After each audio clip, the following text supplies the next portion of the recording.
Good morning. Welcome to Market Day Report. Welcome to the final trading day of this week. That's right.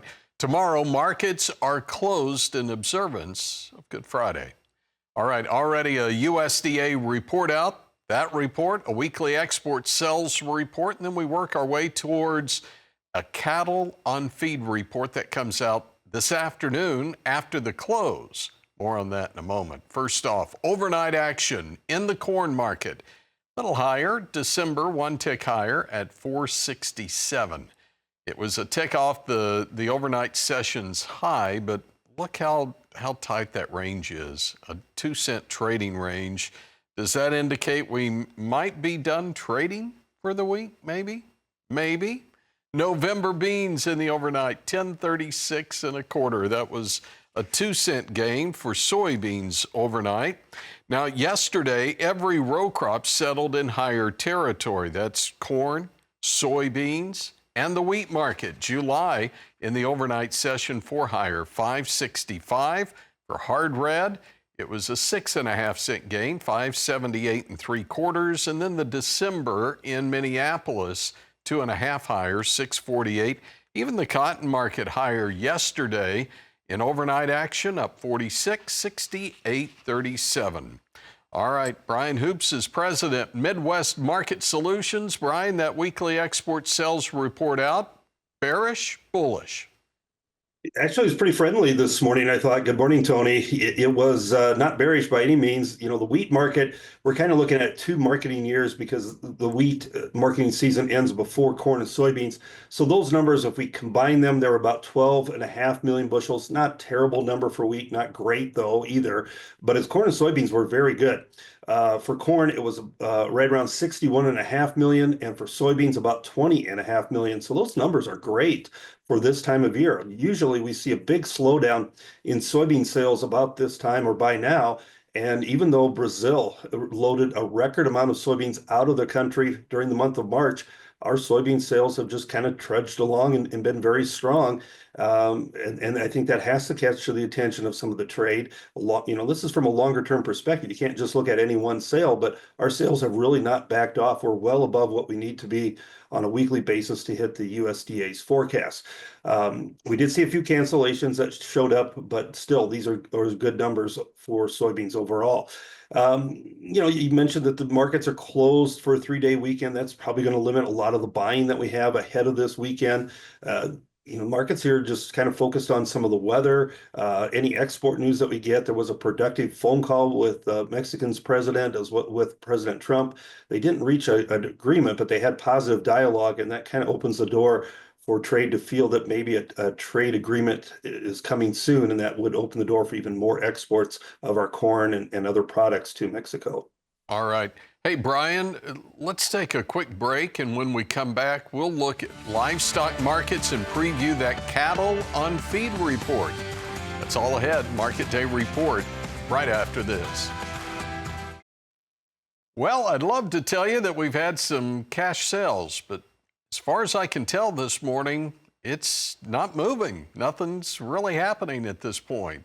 Though we have some asking prices in the South at 210, I have not seen that we have sold any as of yet.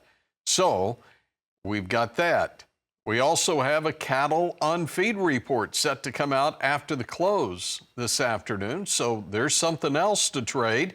Let's go to the live cattle market. Now, we don't trade these in overnight, so this is how we settled the live cattle contracts yesterday.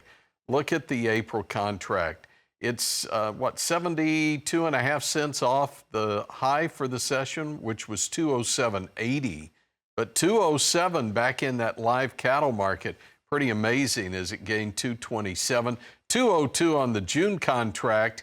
And then we had the August knocking on the door of $200, settled at $198.95. To the feeders, and feeders were higher yesterday as well, with the April up 57 at $289.95.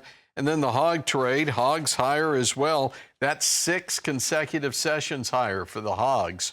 June at 97.95, up 277. So let's go back to that cattle on feed report. We'll bring back in Brian Hoops, Midwest Market Solutions. Well, what are your thoughts on this cattle on feed report? Yes, we look ahead to this report. It looks like we are putting a few more cattle back into our feedlots. Not a real surprise after we saw prices dip last month. There was quite a bit of people wanting to buy cattle, put them on to feed, but the numbers are going to stay tight. Our on-feed numbers are expected to come in 1.5, maybe 2% below year ago levels, and that number isn't going to change anytime soon. The second quarter of this year, which we're just entered into, is going to be the tightest supplies for the spring and into the summer. So we think that these numbers stay tight. That supports prices in here. I was very impressed yesterday with the cattle market. It's the first time that cattle have diverged itself from the stock market or the equity markets. About the noon time frame into the closing cattle bell, stock market was getting hit pretty hard. The equities were down sharply, but yet cattle rallied, maintained those $2 plus gains that you mentioned, and that bodes well for this cattle market. A lot of independent strength kind of breaking away from what the equities are doing. So, looking for that cash trade, we've heard some 208 bids, which would be or 204 to 208 bids. That would be at least steady to a couple dollars higher. I think we're going to see that higher money later this afternoon, maybe even tomorrow, but it looks like another round of strength in the cash markets this week. All right, Brian, before you go, outside markets, and I'm kind of looking right now at the precious metals. Gold, we've already hit record highs this week, and we look at the silver market, and it's been up 8 consecutive sessions here. Is that just showing us strength here in the precious metals? Yeah, a tremendous amount of buying interest in those metals, especially the gold, which is at the new contract highs. Silver is kind of just following what the gold market does. We're down just a little bit this morning, maybe some light profit taking.